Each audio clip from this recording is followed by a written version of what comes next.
মুসুর ডাল তো তোমরা অনেকভাবেই খেয়েছো, কিন্তু আজকে নিয়ে এসেছি মুসুর ডালের স্বাদ বদলাতে একটা নতুন ধরনের রেসিপি, যেটা কিনা বানানো তো ভীষণ সহজ, আর যেটা কিনা গরম ভাত বা রুটি সব কিছুর সাথেই কিন্তু খাওয়া যাবে।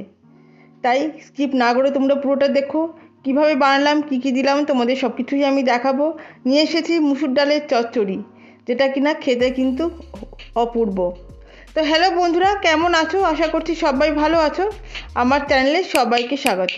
যারা আগে থেকেই ছিলে এবং যারা নতুন এসেছো, পাশে থাকার জন্য তাদের অসংখ্য ধন্যবাদ। প্রথমবার দেখলে চ্যানেলটিকে সাবস্ক্রাইব করার অনুরোধ থাকলো। তো এখানে আমি 1 কাপ মুসুর ডাল নিয়েছি, আর ডালটা কিন্তু আমি ভালো করে ধুয়ে নিয়েছি এবং 45 মিনিটের জন্য কিন্তু আমি ভিজিয়ে রেখেছিলাম। আর এরপরে দেখো আমি সাথে আর কি নিয়েছি একটা ছোট পেঁয়াজ, মাঝারি পেঁয়াজ, 3টে কাঁচা লঙ্কা, 5-6 কোয়া রসুন আর আধ ইঞ্চি আদা। এখন এগুলো দিয়ে একটা মিহি পেস্ট কিন্তু বানিয়ে নেব। দেখো আদা রসুন পেঁয়াজ এগুলো দিয়ে একটা মিহি পেস্ট কিন্তু বানিয়ে নিলাম, আর দিয়ে দিলাম সামান্য একটু জল। তো বলতে বলতে কিন্তু দেখো মিহি পেস্টটা কিন্তু তৈরি হয়ে গেছে। এখন গ্যাস জ্বালিয়ে নিয়েছি একটা ছোট পাত্রতে এখন দিয়ে দেব জল। তো জলটা দেবার পরে এখন জলটা কিন্তু ফোটার অপেক্ষা করছি, তাই জলটা যাতে তাড়াতাড়ি ফোটে কিন্তু ঢাকা দিয়ে দিলাম। দেখো বলতে বলতে জলটা কিন্তু ফুটে গেল। এখন জলে দিয়ে দিচ্ছি সেই মুসুর ডালটা, যেটা কিনা এতক্ষণ ভেজানো ছিল। তো দেখতে দেখতে সমস্ত মুসুর ডালটাই আমার দেওয়া হয়ে গেল। এখন কিন্তু গ্যাসের ফ্লেমটাকে হাই ফ্লেম করে দিয়েছি, আর মুসুর ডালটাকে কিন্তু আমি নেড়ে দিচ্ছি। এখন এই মুসুর ডাল আর জলের যে অনুপাতটা হবে সেটা কিন্তু 1:2 রেশিওতে, মানে 1 কাপ যদি মুসুর ডাল নেওয়া হয় তাহলে সেই কাপেরই 2 কাপ জল কিন্তু এখানে দিতে হবে। তো দেখো মুসুর ডালটা ফুটে গেছে, আর সাদা ফেনাগুলো যেগুলো আছে সেগুলো কিন্তু ফেলে দিতে হবে। এইগুলো শুধু যে শরীরের পক্ষে ক্ষতিকারক সেটাই নয়, এ কিন্তু রান্নার স্বাদ অনেকটা কমিয়ে দেয়। দেখো গ্যাসের ফ্লেমটাকে লো করে দিয়েছি। এখন ডালের মধ্যে দিয়ে দিয়েছি অল্প পরিমাণে লবণ এবং হলুদ। লবণ আর হলুদটা দিয়ে কিন্তু ভালো করে মিশিয়ে নেব, আর এখন কিন্তু ডালটাকে সিদ্ধ করে নেব। তো এইভাবে ডাল সিদ্ধ করলে কিন্তু ডাল সিদ্ধর স্বাদটাও কিন্তু অনেকটাই বেড়ে যায়। তাই ডাল যাতে তাড়াতাড়ি সিদ্ধ হয়, তো একটু ঢাকা দিয়ে দিলাম, এবং 2-3 মিনিট পরে কিন্তু ঢাকাটা খুলে একটুখানি নেড়ে দিতে হবে। এমনিতেই মুসুর ডাল সিদ্ধ হতে কিন্তু খুব একটা সময় লাগে না, তো তাও যাতে ভালোভাবে চারিদিক সমানভাবে সিদ্ধ হয়ে যায় তাই জন্যে একটুখানি নেড়ে চেড়ে আবার ঢাকা দিয়ে দিচ্ছি। আরও মিনিট 2 পরে ঢাকাটা খুললাম।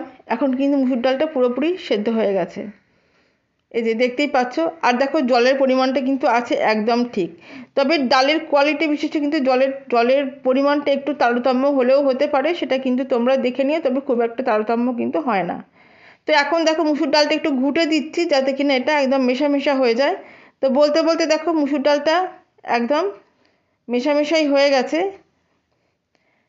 আর এখন কিন্তু দেখো গ্যাসের ফ্লেমটাকে আমি বন্ধ করে দেব, আর মুসুর ডালটা কিন্তু এখন ঢাকা দিয়ে রেখে দেব।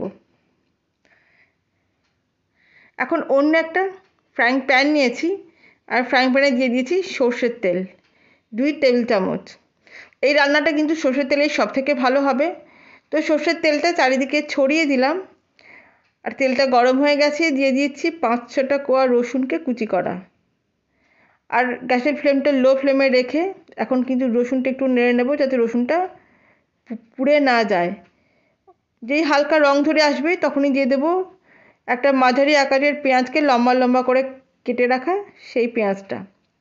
তো সেই পেঁয়াজটা দিয়েও কিন্তু 1-1.5 মিনিট একটু নেড়ে নেব। যেই হালকা হালকা রং ধরে আসবে, এখানে কিন্তু বেশি ভালো করে ভাজার দরকার নেই, মানে বেশি গাঢ় করে রং করে ভাজার দরকার নেই, হালকা হালকা রং ধরলেই হবে। সে অবস্থাতে এখন দিয়ে দিচ্ছি যে মিশ্রণটা আমরা এখন বানালাম সেই মিশ্রণটা, আর সেই মিশ্রণটা দিয়েও কিন্তু ভালো করে এখন নাড়িয়ে দেবো। এখন কিন্তু গ্যাসের ফ্লেমটা লো টু মিডিয়াম রাখবো, এবং যাতে কাঁচা গন্ধটা চলে যাওয়া পর্যন্ত কিন্তু ভালো করে এখানে নাড়িয়ে নিতে হবে। দেখো বলতে বলতে কিন্তু কাঁচা গন্ধটা চলে গেছে এবং তেলও কিন্তু ছেড়ে দিয়েছে। এখন দিয়ে দেবো কিছু গুঁড়ো মশলা, দিয়ে দেবো আমাদের রোজকার গুঁড়ো মশলাগুলো, ধনে গুঁড়ো, জিরে গুঁড়ো এবং কাশ্মীরি লঙ্কার গুঁড়ো, প্রত্যেকটাই কিন্তু ছোটো 1 চামচ 1 চামচ করে। আর মশলাগুলো দিয়েও কিন্তু ভালো করে মিশিয়ে দেব। তো দেখো বলতে বলতে মশলা থেকেও দেখো পুরোপুরি তেল ছেড়ে দিয়েছে, এখন যে সেদ্ধ করা যে ডালটা ছিল সেই ডালটা কিন্তু এখন দিয়ে দিতে হবে। এখন কিন্তু গ্যাসের ফ্লেমটাকে মাঝারি রাখবো এবং মাঝারি রেখে কিন্তু ডালটা ভালো করে এখানে মিশিয়ে দিতে হবে। তো ডালটা এইভাবে ভালো করে মিশিয়ে দিতে দিতে মোটামুটি 5 থেকে 6 মিনিট কিন্তু এখন কুক করতে হবে। তো এর মধ্যে আমি দিয়ে দিচ্ছি কয়েকটা চেরা কাঁচা লঙ্কা। তো কাঁচা লঙ্কাটা দিয়ে দেখো ভালো করে মিশিয়ে নিলাম। আর দিলাম কয়েকটা টুকরো টমেটো। এইখানে বলে রাখি টমেটোটা তোমরা কিন্তু দিতেও পারো বা নাও দিতে পারো। আর দিয়ে দিলাম অল্প একটু ফ্রেশ ধনেপাতার টুকরো। তো সবগুলো দিয়ে দেখো ভালো করে মিশিয়ে নিচ্ছি এবং এইভাবে কিন্তু টোটাল 5 থেকে 6 মিনিট আমাদের কুক করে নিতে হবে, যাতে কিনা সমস্ত ফ্লেভারগুলো ভালো করে মিশে যায়। আচ্ছা, এই সময় একটু চেক করে নেবে যে লবণটা ঠিকঠাক আছে কিনা, কারণ প্রথমে লবণ দেওয়া হয়েছিল। তো লবণ এখানে একটু প্রয়োজন ছিল তাই লবণ দিলাম, কিন্তু হলুদ কিন্তু আর প্রয়োজন নেই তাই হলুদ কিন্তু দিলাম না। এখন দেখো একটা তরকার প্যান নিয়েছি আর সেখানে দিয়ে দিয়েছি 1 চামচ সর্ষের তেল। তো সর্ষের তেলটা গরম হয়ে যাবে এবং তাতে আমি তরকাতে কী কী দেবো তোমরা কিন্তু দেখে নাও।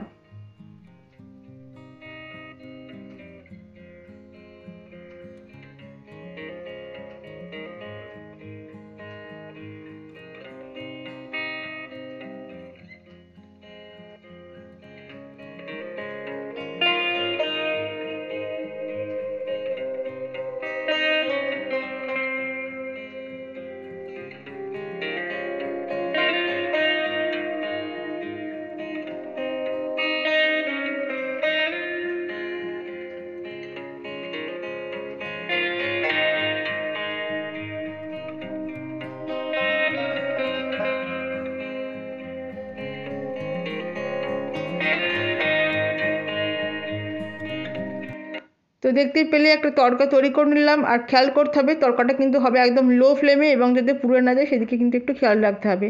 এখন এই তড়কাটা মিশিয়ে দিলাম ডালের সাথে। আর ডালের সাথে এইভাবে মিশিয়ে দেওয়ার পরে কিন্তু 2 মিনিট একটু কুক করে নিতে হবে, যাতে ফ্লেভারটা ডালের সাথে ভালো করে মিশে যায়। তো দেখো আমার 2 মিনিট কিন্তু কুক করা হয়ে গেছে। তো দেখে নাও আমাদের মুসুর ডালের চচ্চড়ি কিন্তু প্রায় তৈরি হয়ে গেছে। তাই গ্যাসটা কিন্তু বন্ধ করে দিচ্ছি। আর এখন কিন্তু অবশ্যই একটু ঢাকা দিয়ে দিতে হবে স্ট্যান্ডিং টাইমের জন্য, যাতে ফ্লেভারটা ভালোভাবে চারিদিকে মিশে যায়। মিনিট 10 কেটে গেছে, এখন কিন্তু আমি সার্ভ করে দিচ্ছি। তো দেখতেই পেলে যে মুসুর ডালের চচ্চড়ি আমরা কত সহজে বানাতে পারি এবং স্বাদ বদলানোর জন্য এটা কিন্তু অপূর্ব খেতে। আর ভাতের সাথে বলো বা রুটির সাথে সব কিছুর সাথে কিন্তু এটা খেতে লাগবে দারুণ। তাই অনুরোধ যে তোমরা অবশ্যই এইভাবে বানিয়ে দেখো এবং কেমন লাগলো অবশ্যই কিন্তু কমেন্ট করে জানিও। ভালো লাগলে লাইক এবং সাবস্ক্রাইব করার অনুরোধ থাকলো। আর পাশে রাখা বেল আইকনটা প্রেস করতে ভুলো না। দেখার জন্য রইল অসংখ্য ধন্যবাদ। সবাই ভালো থেকো।